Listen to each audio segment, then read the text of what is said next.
That's why cinema story. एक सवाल पूछती हूँ तुमसे। शाहरुख खान बॉलीवुड का बादशाह, किंग खान दुनिया का सबसे बड़ा स्टार, लेकिन क्या तुमने कभी सोचा है कि इस आदमी के पीछे कौन है? वो औरत कौन है जिसके बारे में कोई बात नहीं करता? ना कोई बड़ा अवार्ड है, ना कोई वायरल मूवमेंट, बस एक औरत जो चुपचाप खड़ी रही और शाहरुख को शाहरुख खान बनाती रही। उसका नाम है गौरी खान। और आज मैं तुम्हें वो कहानी सुनाऊंगी जो किसी ने ठीक से तुम्हें नहीं सुनाई होगी। साल था 1984। दिल्ली की एक कॉमन फ्रेंड की पार्टी। एक तरफ लड़के, दूसरी तरफ लड़कियां। उस भीड़ में एक 18 साल का लड़का था, शर्मीला, थोड़ा घमंडी, थोड़ा दीवाना। उसकी नजर पड़ी 14 साल की लड़की पर जो अपने दोस्त के साथ डांस कर रही थी। वो थी गौरी छिब्बर। शाहरुख उसके साथ डांस करने के लिए कहता है। गौरी ने मना कर दिया, बोला मैं अपने बॉयफ्रेंड का वेट कर रही हूँ। शाहरुख का दिल टूट गया, लेकिन बाद में पता चला वो बॉयफ्रेंड नहीं, उसका भाई था। और यहीं से शुरू हुई एक लव स्टोरी जो किसी फिल्म से कम नहीं है। अब जरा गौरी का बैकग्राउंड समझो। कर्नल रमेश की बेटी, आर्मी बैकग्राउंड, कॉन्वेंट स्कूल और फिर लेडी श्री राम कॉलेज से हिस्ट्री में ग्रेजुएशन। ये लड़की पढ़ी लिखी थी, समझदार थी और उसके घर में डिसिप्लिन था। दूसरी तरफ शाहरुख खान, दिल्ली का एक मुस्लिम लड़का, माँ बाप की उम्मीद, थिएटर का शौक और बॉलीवुड का सपना। दोनों के बैकग्राउंड अलग, रिलीजन अलग, घर अलग, लेकिन फिर भी एक दूसरे में खो गए। लेकिन यार, प्यार इतना आसान नहीं था। शाहरुख बहुत पॉसेसिव थे। गौरी अक्सर किसी भी लड़के से बात करती तो शाहरुख को तकलीफ होती।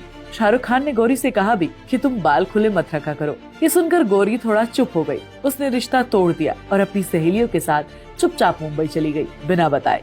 शाहरुख को पता ही नहीं चला, और जब शाहरुख को पता चला तो वो टूट गए। वो अपनी माँ के पास गए, सब बताया, और उनकी माँ ने उनसे कहा जा उसे ढूंढ, उसे वापस लिया।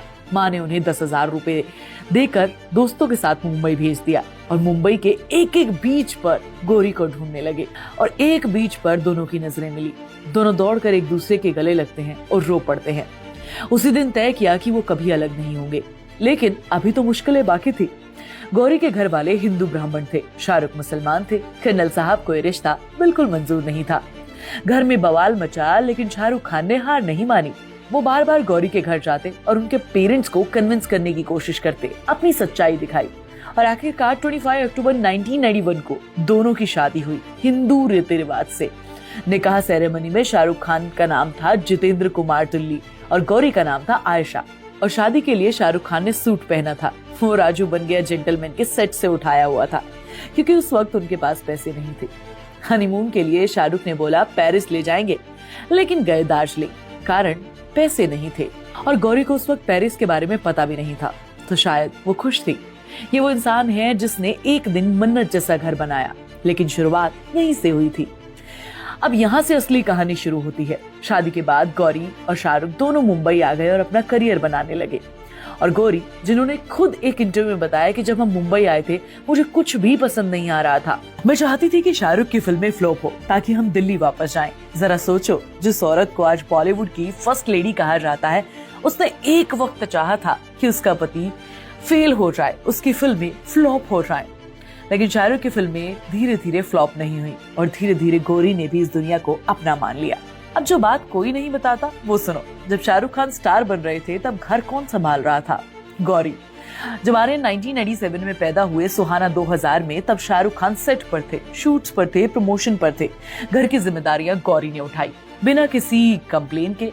और सिर्फ घर नहीं, गौरी ने शाहरुख खान के हर डिसीजन में उनका साथ दिया। 2002 में शाहरुख ने अपनी प्रोडक्शन कंपनी बनाई, रेड चिली एंटरटेनमेंट, और इस कंपनी की को फाउंडर बनी गौरी खान। ये कोई नाम नहीं था यार, गौरी इस कंपनी की असली प्रोड्यूसर है। मैं हूं ना, Om Shanti Om, My Name Is Khan, Raavan, Chennai Express, Jawan, ये सब गौरी की देखरेख में बने हैं। और जब तुम इन फिल्मों की सक्सेस को देखते हो तब याद रखना कि इसके पीछे एक औरत थी जो शाहरुख के सपने को बिजनेस में बदल रही थी। लेकिन गौरी सिर्फ यहीं तक नहीं रुकी। जब मन्नत की रेनोवेशन हो रही थी तब गौरी को इंटीरियर डिजाइनिंग का शौक लगा और इस हॉबी को उन्होंने अपना प्रोफेशन बना दिया। 2013 में गौरी खान डिजाइन लॉन्च हुआ। सिद्धार्थ मल्होत्रा का घर, जैकलीन फर्नांडिस का अपार्टमेंट, करण जौहर का घर, सब गौरी ने डिजाइन किए हैं। 2018 में फॉर्च्यून मैगजीन ने उन्हें 50 मोस्ट पावरफुल वुमेन की लिस्ट में रखा। ये वही गौरी हैं जो कभी दिल्ली वापस जाना चाहती थी। अब जरा सोचो, एक तरफ वो औरत जो स्टार हस्बैंड मिलने के बाद बस उसकी शैडो बनकर रह जाती है, और दूसरी तरफ है गौरी खान जिसने अपनी एक अलग पहचान बनाई, प्रोड्यूसर बनी, डिजाइनर बनी, एंटरप्रेन्योर बनी। 2024 में उन्होंने बांद्रा में तोहरी नाम का एक रेस्टोरेंट भी लॉन्च किया, और ये औरत कभी नहीं रुकी। आर्यन खान का केस याद है? 2021 में जब आर्यन को अरेस्ट किया गया, पूरा मीडिया शाहरुख खान के घर के बाहर था, कैमरा थे, रिपोर्टर्स थे, जजमेंट था। उस वक्त गौरी ने कोई प्रेस कॉन्फ्रेंस नहीं रखी, कोई ड्रामेटिक स्टेटमेंट नहीं दिया। वो चुपचाप अपने बेटे के लिए लड़ी, घर को संभाला, शाहरुख को टूटने नहीं दिया। यही असली ताकत होती है प्यार की। शाहरुख खान ने खुद अपने एक इंटरव्यू में कहा है कि गौरी मुझे डिप्लोमेटिक होना सिखाती हैं। वो हमेशा कहती हैं कि तुम बहुत कुछ ऐसा बोल देते हो जो नहीं बोलना चाहिए। मतलब समझो, बॉलीवुड का किंग खान जो स्टेज पर लाखों को संभाल रहा है, उसे घर में एक औरत संभालती है। तो अगली बार जब कोई कहे कि शाहरुख खान सेल्फ मेड है, तो जरूर एग्री करना, लेकिन ये याद रखना है कि हर सेल्फ मेड इंसान के पीछे कोई न कोई होता है जो उसे बनाता है। शाहरुख खान के पीछे थी गौरी खान। बिना उनके न मन्नत होता, न रेड चिली एंटरटेनमेंट, और न ही किंग खान।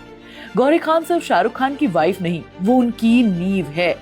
अगर तुम्हें ये कहानी अच्छी लगी तो कमेंट करके बताओ कि गौरी खान के बारे में तुम्हें क्या नहीं पता था। मैं नेक्स्ट वीडियो में मिलूंगी, तब तक तुम चैनल को सब्सक्राइब कर लो, वीडियो को लाइक और शेयर कर लो। प्लीज बेल आइकन दबाना बिल्कुल न भूलें। आप सुन रहे थे let's mike more than radio. Follow कीजिए हमें हमारे सोशल मीडिया प्लेटफॉर्म्स पर। It's time for news. It's time for more than radio. Presenting the first radio news app, Let's Mic. Let's Mic, a news-based app on your phone where you get to watch and listen news, talk shows, interviews, radio show podcasts. On Let's Mic, you get all relevant information of TV, print, radio, podcast, and digital. Let's Mic talks about every segment of life.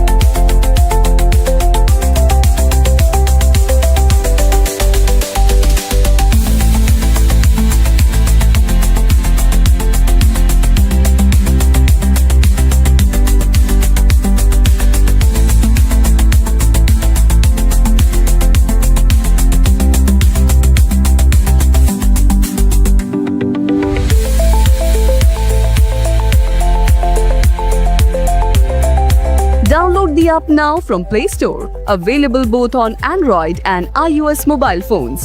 Follow us on YouTube, Instagram, Twitter, LinkedIn, Facebook, Telegram, WhatsApp, Snapchat. Let's talk, let's connect, and let's mic.